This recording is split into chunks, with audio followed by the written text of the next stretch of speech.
Bab 1625. Mata-mata itu muridmu. Kita pergi saja. Pasti pemimpin tua membutuhkan ketenangan. Sekarang kita hanya membutuhkan pemimpin tua tetap hidup. Dan berada di tingkat Master Jagat 6 sudah cukup. Cliven Fennel terbahak-bahak. Dia sangat percaya diri dalam pengembangan Zamaris di masa depan. Haven Marsh dan yang lain merasa kecewa. Sudah berakhir sekarang. Status Nana tidak bisa digoyahkan. Bahkan pemimpin tua pun melindunginya. Segera Nana terbangun. Semua orang, termasuk Cliven Fennel, mengelilinginya. Dia sekarang adalah permata Zamaris. Bu, di mana ayah? Gadis kecil itu melihat sekeliling. Orang pertama yang dia cari adalah ayahnya.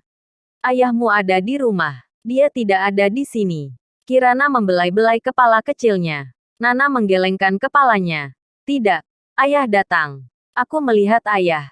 Ayahlah yang menyelamatkanku. Meskipun Nana dalam keadaan mengantuk. Tetapi samar-samar dia tahu ayahnya yang menyelamatkannya. Dia telah mengirim sinyal darurat ke Nathan. Hahaha. Alhasil, saat Nana mengatakan ini, semua orang tertawa. Anak lugu ini, setiap kali terjadi sesuatu pasti teringat ayahnya. Kirana tersenyum canggung. Tidak apa-apa. Lagi pula seorang ayah akan selalu tinggi dan besar di hati anak-anak. Cliven Fennel memandang Nana dan berkata sambil tersenyum. Nana, guru beritahu kamu. Bukan ayah yang menyelamatkanmu. Tetapi pemimpin tua, yaitu guruku, yang menyelamatkanmu. Tidak mungkin. Ayah yang menyelamatkanku. Aku tahu itu. Nana berteriak. Nana, apa kamu melihat bahwa itu adalah ayahmu? Bukankah kamu sedang tidur? Cliven Fennel bertanya terus-menerus. Aku. Nana mengerutkan bibirnya dan menggelengkan kepala. Dia hanya merasa bahwa itu adalah Nathan.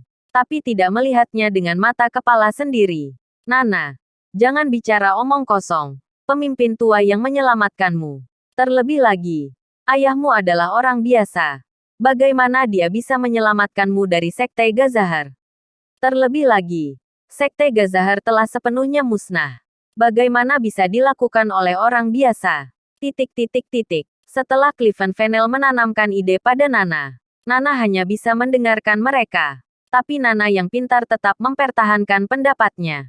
Bahwa ayahnya yang menyelamatkannya. Dalam persembunyian, Nathan menyaksikan semuanya. Terutama melirik Haven Marsh dan yang lain beberapa kali lagi. Membuat mereka merasa hawa dingin.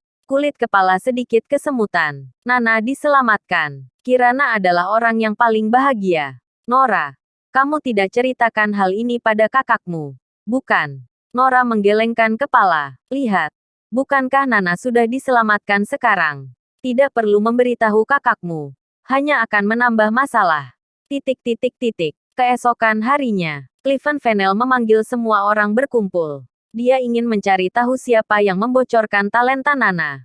Dia merahasiakan hal ini dengan sangat ketat. Melatih Nana secara diam-diam. Sekte Gazahar ternyata bisa mengetahuinya. Itu berarti ada seseorang yang telah membocorkan rahasianya. Dia harus menemukan orang itu. Jika kamu mengakuinya sekarang, aku akan memberi hukuman ringan. Jika aku yang menyelidikinya, maka akan menjadi masalah besar. Cliven Fennel berbicara kepada semua orang Zamaris. Haven Marsh dan yang lain ketakutan. Tentu saja mereka tidak berani mengakuinya. Setelah berdiri lama, tidak ada yang mengakuinya. Guru, menurutku itu dibocorkan oleh Wangsa Suidan dan keluarga Andersen Pramana. Ya, kemungkinan besar mereka. Haven Marsh dan yang lain berhasil mengalihkan perhatian mereka. Cliven Fennel segera memimpin kerumunan ke Anhemia. Dia ingin mencari tahu siapa mata-mata yang mengungkapkan berita itu. Dia mengumpulkan semua orang. Cliven Fennel mulai berceramah. Saat ini, Nathan berdiri. Mata-mata itu adalah beberapa muridmu. Bab 1626. Menuduh balik. Ucapannya sungguh mengejutkan. Begitu Nathan mengatakan ini, petir bergemuruh. Seluruh alun-alun sunyi senyap. Semua orang tanpa sadar memandangi para murid di samping Cliven Fennel. Tidak ada yang menyangka hal ini. Haven Marsh dan yang lain sedang dalam suasana hati yang baik. Mereka berhasil mengalihkan perhatian ke pihak lain. Tapi ternyata Nathan langsung menunjuk mereka. Mereka terkejut. Tanpa sadar mereka gemetar. Apa katamu? Bahkan Cliven Fennel terkejut. Murid aku adalah mata-mata. Bagaimana mungkin? Tentu saja Cliven Fennel tidak percaya. Keempat murid ini biasanya sangat mematuhinya. Mereka seperti siswa yang berperilaku baik di sekolah. Bagaimana mungkin menjadi pembelot? Ya, kamu sembarang memfitnah. Bagaimana mungkin kami adalah mata-mata? Kami adalah murid guru yang paling dicintai dan harapan masa depan Zamaris. Kami tidak akan mungkin menembak kaki kami sendiri. Analisis Haven Marsh sangat logis. Semua orang juga berpikir itu masuk akal. Bahkan Kirana dan Nora merasa aneh. Mengapa Nathan menuduh Haven Marsh dan yang lain? Nathan tersenyum. Alasannya sangat sederhana. Karena kedatangan Nana. Posisimu terancam. Awalnya, Zamaris memanjakanmu. Tapi sekarang semuanya menjadi milik Nana. Kamu cemburu pada Nana dan ingin menyingkirkannya. Akhirnya kamu membeberkan informasi tentangnya. Mendengar ini, Haven Marsh dan yang lain ketakutan. Nathan terlalu menakutkan. Dalam sekejap menganalisis poin utama. Menebak cara dan ide mereka dengan jelas. Setelah mendengarkan analisis Nathan, semua orang merasa ketakutan dengan pemikirannya. Sepertinya memang begitu. Kedatangan Nana merugikan beberapa orang ini. Bahkan Cliven Fennel dan keempat tetua merasa bahwa kata-katanya masuk akal. Guru, kami difitnah. Langit dan bumi bisa menjadi saksi kesetiaan kami pada Zamaris. Terlebih lagi, kami sangat baik kepada adik Nana. Kalian semua juga melihatnya. Haven Marsh dan yang lain segera berlutut di tanah dan mulai membela diri.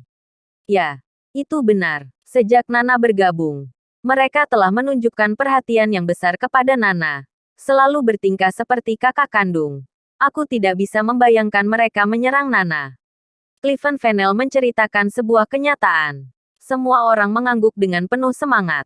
Memang begitu. Di belakang, semua tidak tahu bagaimana mereka bersikap. Tapi di permukaan, mereka sangat baik pada Nana. Dilihat bagaimanapun, sepertinya mereka tidak akan mengincar Nana. Bahkan Kirana dan Nora berkata, Nathan, mungkin kamu salah. Mereka sangat baik kepada Nana. Mereka bahkan menghardik orang yang berbicara buruk tentang Nana. Itu benar. Mengapa anggota Zamaris menyerang sesama Zamaris? Apakah mereka begitu cemburu? Mereka sudah menjadi master maha tinggi. Jadi tidak perlu cemburu pada seorang anak kecil. Bukan. Semua orang yang hadir mulai membela Haven Marsh dan yang lain. Sementara mereka menghela nafas panjang, Haven Marsh tiba-tiba berkata, apa mungkin kamu sendiri yang membocorkannya? Dia tiba-tiba menuding Nathan. Nathan tersenyum. Apa aku bodoh? Menyerang putriku sendiri. Kamu tidak bodoh. Sebaliknya kamu cukup pintar. Sejak awal, kamu telah memandang rendah Zamaris. Berpikir bahwa Zamaris tidak layak untuk melatih putrimu. Bukankah itu benar? Haven Marsh bertanya. Ya, itu betul. Nathan mengakui ini. Itulah mengapa kamu mencari orang yang lebih kuat untuk melatih putrimu. Tidak sulit menemukan Sekte Gazahar dengan identitasmu sebelumnya. Kamu ingin mengirim putrimu ke Sekte Gazahar untuk berlatih. Bersambung.